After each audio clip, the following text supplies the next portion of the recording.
small gathering. I want y'all to stand up and introduce yourself. Tell everybody what your rank was, what rank of service you were in, if you were in a war. Thank you very much. It's truly an honor to be here with you today, and I don't have a speech, but I do want to say a few things to the audience here today. And first of all is, you cannot say Oklahoma without saying Native American. You cannot say military service without honoring the Native Americans. I appreciate so much the culture and the kindness that you show, but I appreciate more than anything the service that you have rendered to this great country. We've got to help our veterans with mental health. Our suicide rates among veterans are way too high. We have got to find a way, and I realize it's a cultural problem among society as a whole. But for a veteran to go off and serve and defend and fight for our country, and to come home healthy and depart this world through their own hands, it's just unconscionable to me. And I want to ensure we do something about it. I want to be able to care for those veterans from the time they leave duty till the time they're ready to be put in the ground. That's my responsibility, not just when they get older. I want to make sure that you have what you need. I'm not a politician. I'm not going to be around forever. All I'm going to do is exert the best effort possible to provide the benefits and the services that our veterans deserve in Oklahoma.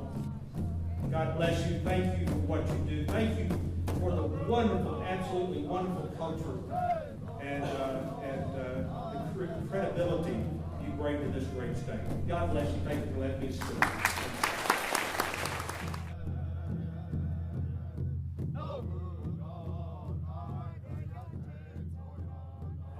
Just a minute about Indian heroes, traditional Indian heroes from a long time ago, tribal heroes, warriors, and the most heroes that we've dealt with in our culture did these things not for themselves. They made these spectacular feats. They did them for somebody else. They did them for their tribe. They did them for their people. Or they did it for the warrior standing next to them. They rarely did things for themselves. And that's what heroes are about. They're not selfish people.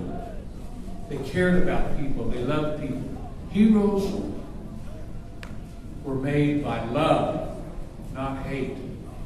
You can be an ordinary man to do extraordinary things. And that's what heroes are. And they're sitting out there too. They're out there. They're heroes out here. You rose up when you needed to. When something happened, you became unordinary. You rose up and you committed yourself to your friends and to your tribe and to your purpose. So that's why I'm proud to be here, and I'm proud to think about warriors and heroes, because they're unselfish people. They cared about one another. Love defeated all those other things. Love defeated all those other things. Made you great. Thank you. I hope the Creator sends someone to walk with you on your way home.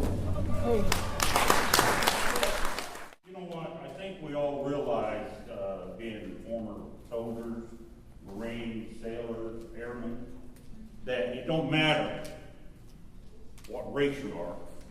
It don't matter what color you are. None of that stuff counts. And we forever will be brothers or comrades, no matter what. We have a fraternity that no people will fully understand. I'm supposed to talk about the Kiowas, the Comanches, and the Apache veterans. I just want to cover that briefly. There's two things that have a place in my heart about our KCAs. And every year, we ask our kids now, who's your hero? Some rock star or somebody.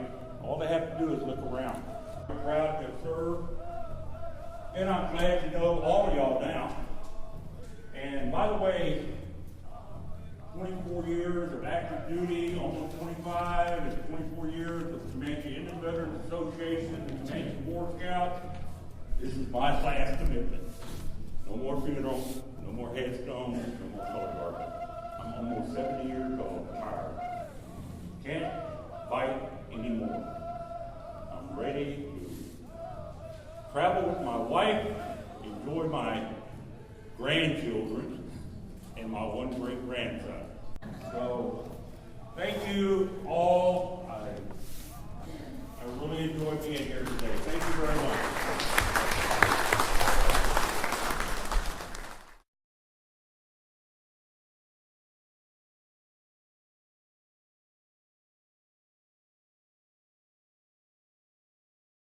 We moved home. We was living in eastern Oklahoma. We moved home his senior year. And one Saturday we were sitting in the front room.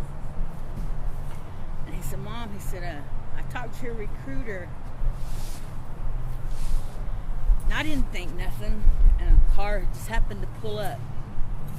And he was laying on the floor and he jumped up. He said, Mom, that's the recruiter. And he wanted to join the Marines.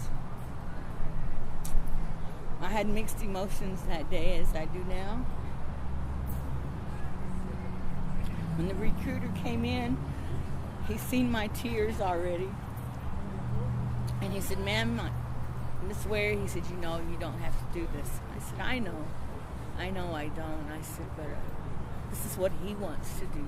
I gotta know, it was that Sunday, I start feeling, I don't know, I had a feeling way deep down and I couldn't describe it. I called my aunt. I felt something was wrong and I told my aunt. My husband had just had a heart attack. So I was thinking maybe that's what I was feeling, and everybody said, just pray, and I did. That feeling wouldn't go away, and for 2 days I sat at my door, my window. I just kept looking out. I don't know what I was looking for.